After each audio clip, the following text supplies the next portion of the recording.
আসসালামু আলাইকুম ওয়া রাহমাতুল্লাহ।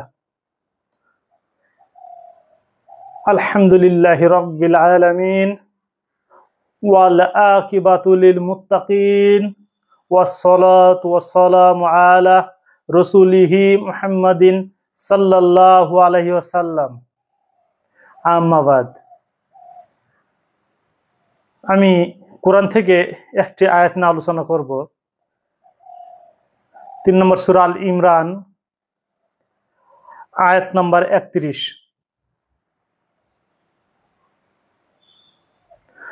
আউযু বিল্লাহি মিনাশ শাইতানির রাজীম। কুল ইন কুনতুম তুহিব্বুনাল্লাহ ফাত্তাবিউনি ইউহিব্বুকুমুল্লাহ ওয়া ইয়াগফির লাকুম যুনুবাকুম ওয়াল্লাহু গাফুরুর রহিম। ইরশাদ হচ্ছে, বলে দাও, যদি তোমরা আল্লাহকে ভালোবাসো তাহলে আমাকে অনুসরণ করো, যাতে আল্লাহ তোমাদেরকে ভালোবাসেন এবং তোমাদের পাপসমূহ ক্ষমা করে দেন। আল্লাহ হলেন ক্ষমাশীল, পরম দয়ালু। 3 নম্বর সূরা আল ইমরান আয়াত নম্বর 31।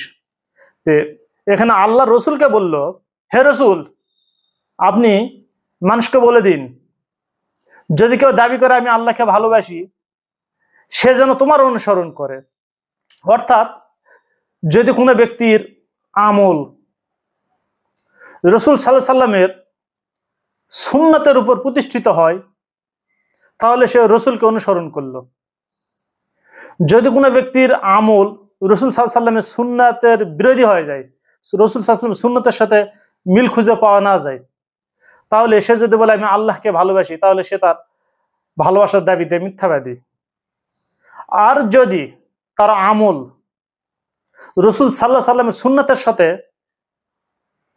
মিলে যায়, যদি কারো আমল রসুল সাল্লাল্লাহু আলাইহি সাল্লামের সুন্নাতের উপরে হয়, তাহলে সে যদি বলে আমি আল্লাহকে ভালোবাসি, তাহলে তার ভালোবাসাতে সে সত্যবাদী।